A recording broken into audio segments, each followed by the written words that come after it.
what I think of him, I look at a guy who has range. He's smart. He's explosive.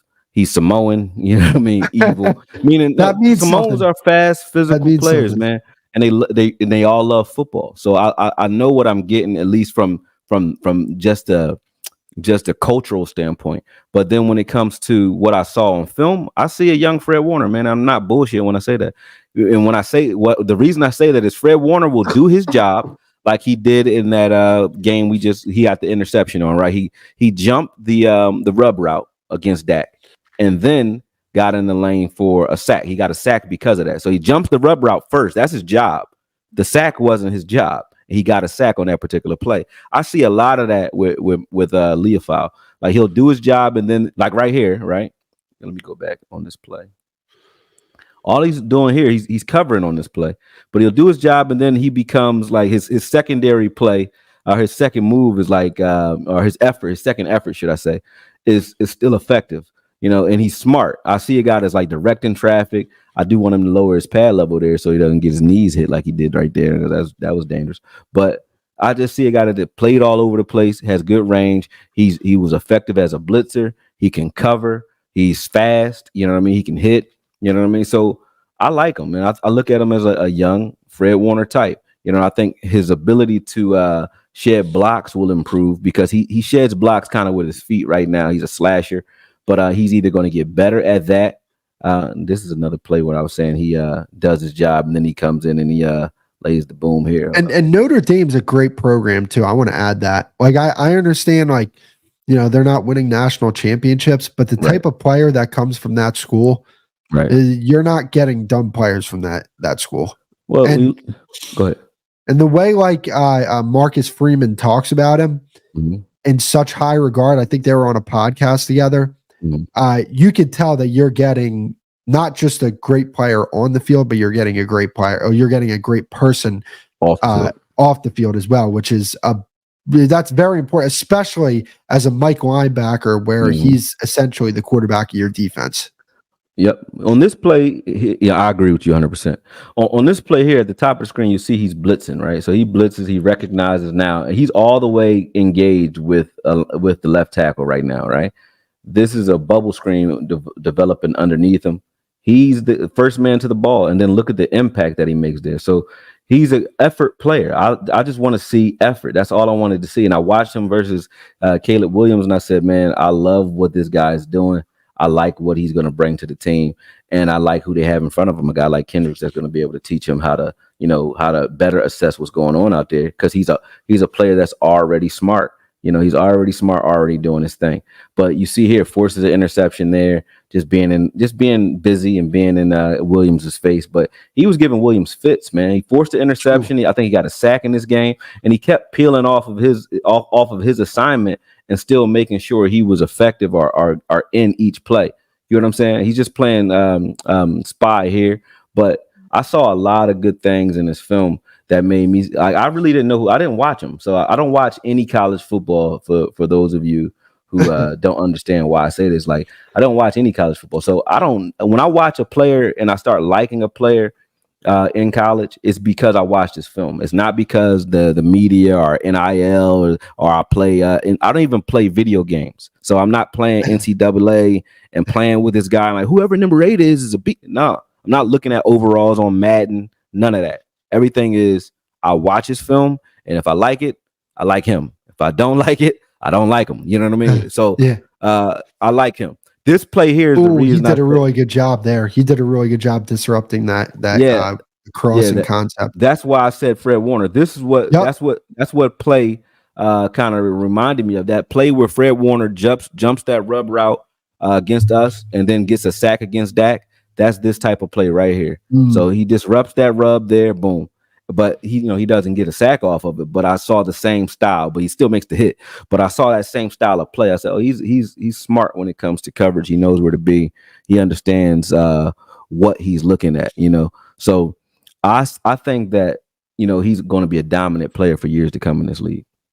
Yeah, no doubt about it. And Marcus Freeman is a guy who I have a tremendous amount of respect for. He's the head coach for Notre Dame, and he gave him a lot of responsibility on that defense. And I don't think that was by accident. Like, No. I think that this guy, he played in high school in Hawaii where he was like a rover safety type. That's how he's so damn good in coverage.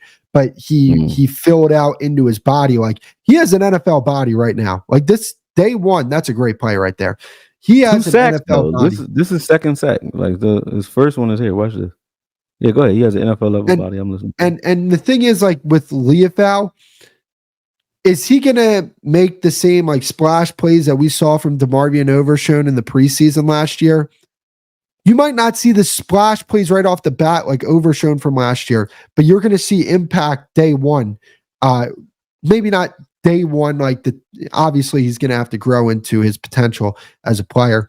But I think day one, if Eric Kendricks has to miss time, I feel comfortable with this guy taking reps at linebacker, especially when you compare it to what we had last year, where he's a real. I mean, to be honest, like anything is better than what we put out there last year. You know what I mean? But so that's not saying much. But I do agree. Like, he's more than just better than last year. He's a smart player that I think is going to be, like I said, dominant for us, man. And now we have a different problem, which is which linebacker should play linebacker, because I actually want Parsons to play some linebacker, but then you got him, you got Kendricks, you got Wilson we still have under contract right now, you know what I mean? Then you have Overshown that you just mentioned is coming back. So we went from having no linebackers to having a crowded linebacker room with talent, which is a good problem to have. Hey, I think that this linebacker room could end up being like the safety room, where it's just like you turn around and all of a sudden we have a bunch of people at linebacker. It's already there. Like Overshown, we know what we got in Overshown. I'm pretty sure we're right about this guy. You could put the other Notre Dame footage up if you want. It's over. Yeah, definitely. You pretty much know what you're going to get with Liufau. You know what Kendricks is. You know what I mean? Clark, I think, has nothing but improvement in him because he can't get any worse than what we saw. So I think Clark will improve. You know what I mean? And then Parsons as a linebacker is the best of them all. You think Mike is going to play more linebacker this year? I'm all for that if that's the case. Well, if you look at Zimmer, his history, I haven't seen him ever have a small defensive end. Well, and here's the thing, right? No. When it comes to Micah Parsons, his rookie year, that defense personnel-wise was not it was not as good as the defense actually was. That defense looked a lot better because of the impact that Micah Parsons had on that defense his rookie season. Correct. And that was doing things on the second and first level. He was a true chess piece. That defense, ever since then, I felt like has been a little overrated, and I felt like Micah Parsons as a player has been a little overrated since that rookie season, because I looked at that rookie season that he had and I said, that year where they lost Gregory and all those guys, I said, this defense is fine because we have that guy and other teams don't. Like, that's the difference. There you go.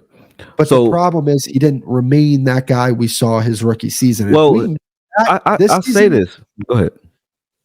I don't know. I'm just saying, like, if we can see a return to form, even if it's just what we saw his rookie season, bro, this defense is going to get to a completely different level, because unlike, 2021, 2024, we actually have the personnel around him that if we get that same type of performance that he gave us his rookie season, this defense is going to take a completely different, is going to get to a completely different level.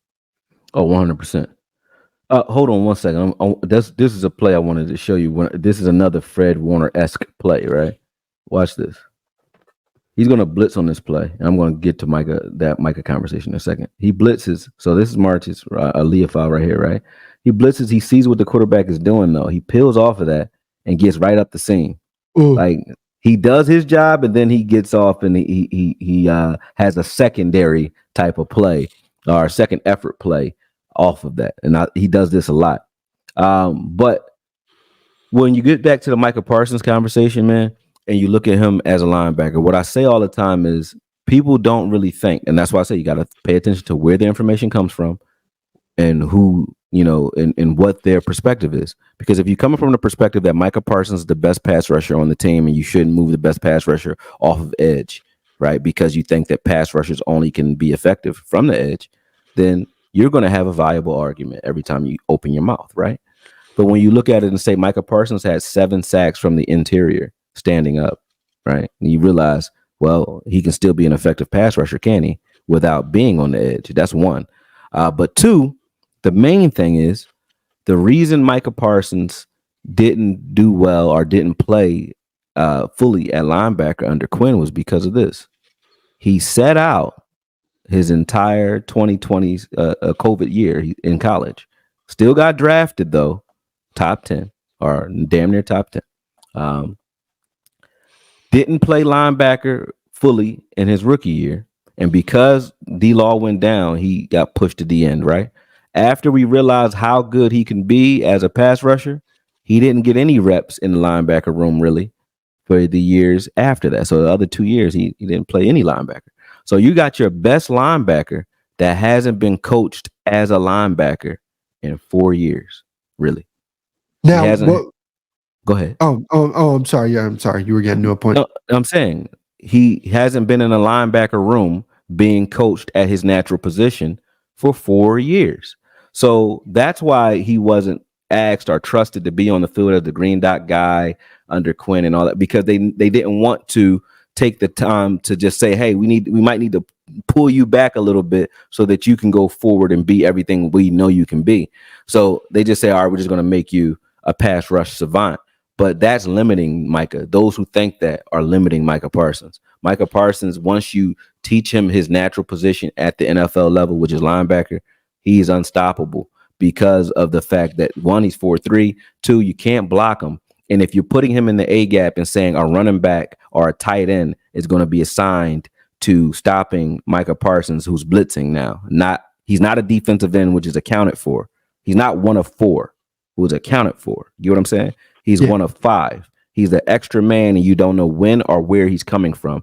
And even if you knew, you can't block him anyway. That makes him better, not worse. And people don't understand that. So, yes, Micah Parsons is the best linebacker on the Dallas Cowboys. Will he play more? I think Zimmer is a lot smarter when it comes to football than I am. So there's no way Zimmer watches Micah Parsons' film and says defensive end. And he never had a small defensive end anyway. He likes large run stopping defensive ends. Neil Hunter's not a little guy. Like, he likes length and stout at the point of attack type guys, like Pernell McPhee type guys, D-Law type guys. He likes those guys on the edge. Fihoko, this room, Fihoko, Chauncey, Osa, even D-Law and Nealon, those are the type of defensive ends that he and Slam Williams too.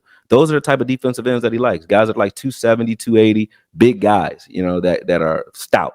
You know what I mean? So I think Micah will be a guy that they use on third downs there. And on early downs, I think he'll be playing linebacker, man. That's just what I think.